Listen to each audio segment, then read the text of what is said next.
Shabbat Shalom, nous sommes arrivés cette semaine, Parashat Tzav, une paracha qui parle de des sacrifices qu'il y a dans le Beth Amikdash.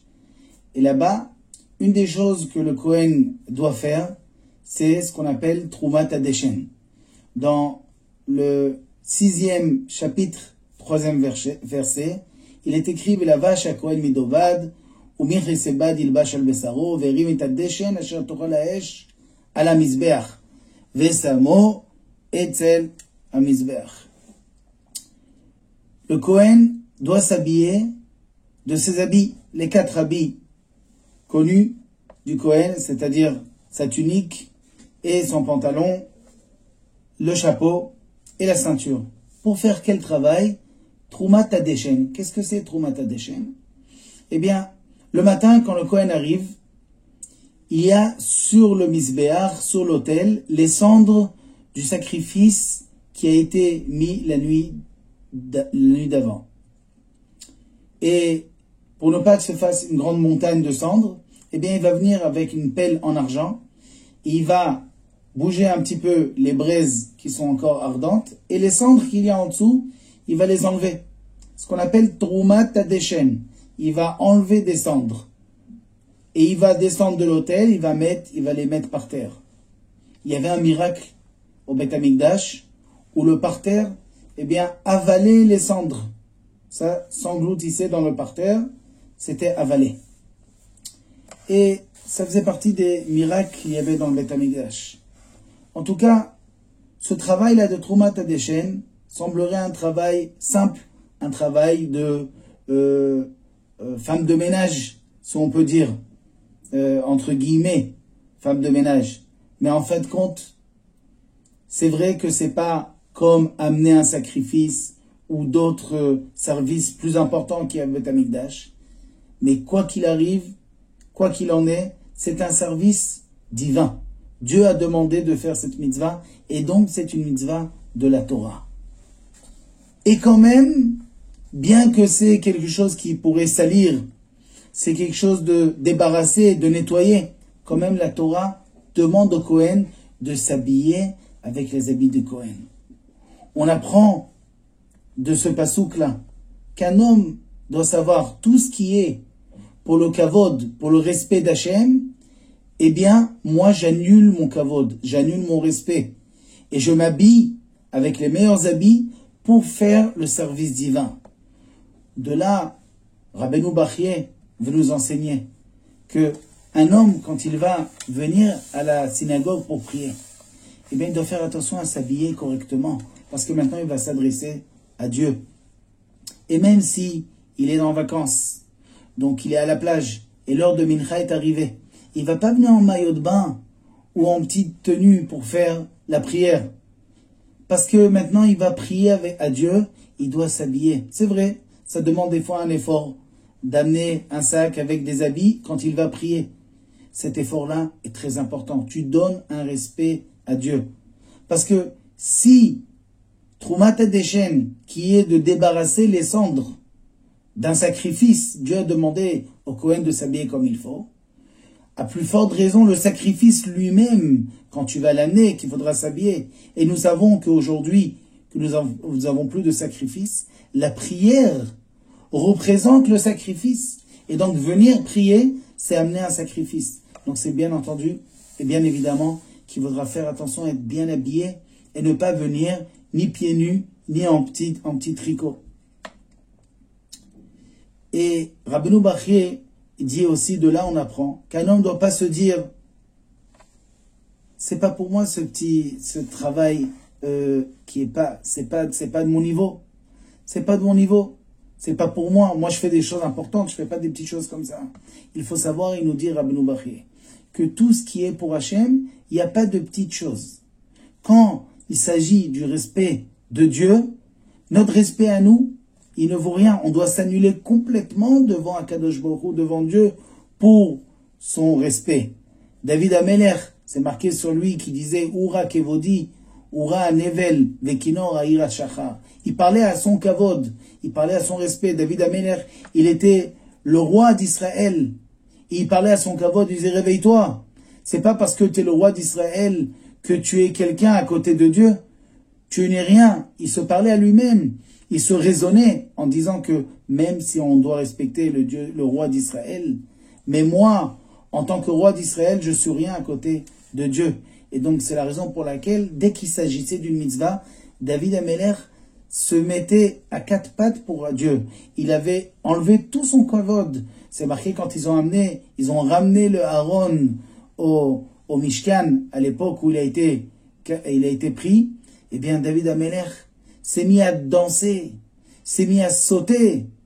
Et quand il dansait, ses habits se levaient, on le voyait comme un homme qui était comme tout le monde. Il n'était pas comme un roi. À tel point que sa femme l'a vu de la fenêtre. Et quand elle l'a vu, elle lui a parlé après en lui disant « Qu'est-ce que c'est que ça? C'est quoi cette tenue ?» Et David Améler lui a reproché en lui disant « De quoi tu parles? Moi, devant Dieu, je suis rien. Quand il s'agit de respecter Dieu, je danse comme Dieu le demande, qu'on danse devant un Sefer Torah, qu'on danse devant le Aaron. Et donc, tu n'as pas à me reprocher. » D'ailleurs, c'est marqué que Michal, sa femme, elle a été punie de ne pas avoir des enfants parce qu'elle a parlé de cette manière. On voit dans la Gemara que Hillel Hazaken et Rabban Gamliel, qui étaient des plus grands sages de leur époque, eh bien, quand il arrivait la mitzvah de Simcha Bet HaShoeva, où on dansait au Bet HaMikdash, ils dansaient de toute leur force. On ne reconnaissait pas ces tzadikim, ces chachamim, quand il s'agissait de danser dans une mitzvah pour Hachem. Dans le désert, quand il s'agissait de transporter tout le Mishkan, eh bien les Lévi'im, qui étaient le Shevet, la tribu la plus importante du Ham Israël, ils s'occupaient du déménagement. Ils étaient c'est eux qui déménageaient. C'est eux qui s'occupaient des agalotes, des chars, pour lever le bois, marcher derrière. Pourquoi? Le Shevet le plus important, la tribu la plus importante, parce que quand on est devant un Kadosh Baruch Hu, eh bien, il n'y a pas de kavod, il n'y a pas de respect de nous-mêmes. On doit se faire tout petit devant le kavod d'Akadosh Baruch Hu. Comme a dit la Gemara dans le traité Yoma, tout celui qui ne fait pas attention à son kavod pour le kavod d'Akadosh Baruch Hu, à la fin, son propre kavod va augmenter et aussi celui de Dieu. Par contre, celui qui ne veut pas faire attention au kavod de Dieu parce que ça va toucher son propre kavod, eh bien, non seulement le kavod d'Hachem, il va rester à sa place parce que personne ne va enlever le kavod d'Hachem, mais son kavod à lui, son respect à lui, il va diminuer. Et sur ça, la Gemara, dans le traité Psachim, à la fin du Perek Makom Shenahagu, eh bien, elle ramène une histoire incroyable qui s'est passée avec le Kohen Gadol qui avait cette époque-là, c'était à l'époque du deuxième temple, qui s'appelait Issachar Ish Kfar Barkai. Cet homme-là était le Kohen Gadol à cette époque-là. Et il avait une mauvaise coutume. Quand il s'occupait de tout ce qui est la viande dans le Beth Amikdash, il était dégoûté. Il mettait des gants.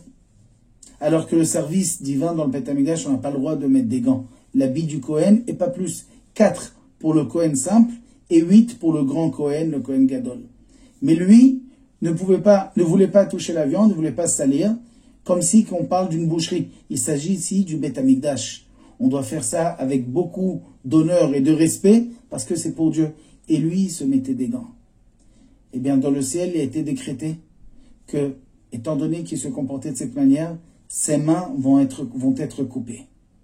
Eh bien, qu'est-ce qui s'est passé? À cette époque-là, comme on a dit, à l'époque du deuxième temple, à peu près 200 ans après que le deuxième temple a été construit, il y avait là-bas la Malchut Bet Hashmonaï. Et le roi et la reine étaient en conflit sur le goût de la viande. Le roi disait que la viande du chevreau est plus agréable et plus bonne que la viande de l'agneau. Et sa femme disait le contraire. Alors le roi, il a dit, tu sais quoi? On va appeler le Kohen Gadol Issachar, lui, il s'y connaît dans les viandes. Eh bien, il va nous dire. Et quand ils lui ont posé la question, lui, il a fait avec sa main comme un geste de négligence. Comme si qu'il a fait, c'est bien entendu que l'agneau, c'est bien meilleur que le chevreau. Quelqu'un qui s'y connaît pas en viande, il dit le contraire. Le roi a été très vexé. Premièrement, parce qu'il a contredit. Et deuxièmement, parce qu'il a fait avec sa main un geste comme ça de négligence. Alors il lui a dit, tu sais, tu t'es mal comporté et ta sentence, elle va être qu'on va te couper la main droite. Prenez-le et coupez-lui la main droite.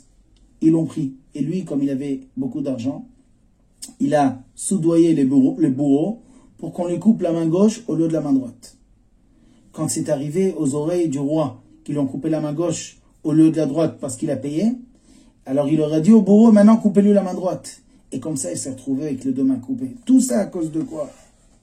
Tout ça, il dit Rav Yosef dans la Gemara, parce que Issachar n'a pas voulu baisser de son kavod pour le kavod d'Akadosh Baruch Hu, n'a pas voulu se faire petit pour Akadosh Baruch Hu. De là, on apprend quelque chose d'extraordinaire. Le Sefer Me'am Loez raconte nous dit plutôt, que quand nous sommes dans la synagogue le matin, on fait ce qu'on appelle Birkat Kohanim. Les Kohanim font la bracha pour le peuple d'Israël. C'est une mitzvah de la Torah. Avant de faire cette bracha, ils doivent se laver les mains avec un ustensile. Cette mitzvah, elle incombe sur les Lévi'im. Le Lévi, il doit laver les mains du Kohen. Il y a des synagogues où le Lévi est riche. Et le Kohen, c'est un homme pauvre, un homme simple. Donc le Lévi se dit, moi en tant qu'homme riche, je ne vais pas aller laver les mains d'un homme simple, un homme pauvre. Et c'est une erreur. Parce que quand il va laver les mains du Kohen, c'est pas parce qu'il est riche ou qu'il est pauvre. Il va faire une mitzvah qui lui est ordonnée.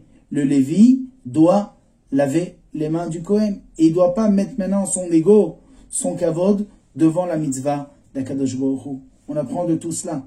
Que tout ce qui est mitzvah pour Hachem, on ne doit pas faire des comptes. C'est mon kavod, c'est pas mon kavod. Est-ce que je vais toucher à mon respect quand je vais faire cette mitzvah? Tout ce qui est mitzvah pour Hachem, il n'y a pas plus grand respect pour un homme de respecter Hachem. Si Akadosh Baruch Hu, si la Mishnah nous dit qu'un homme qui est respectueux, c'est quelqu'un qui sait respecter, à plus forte raison, quelqu'un qui respecte les ordres d'Akadosh Baruch Hu. Shabbat Shalom.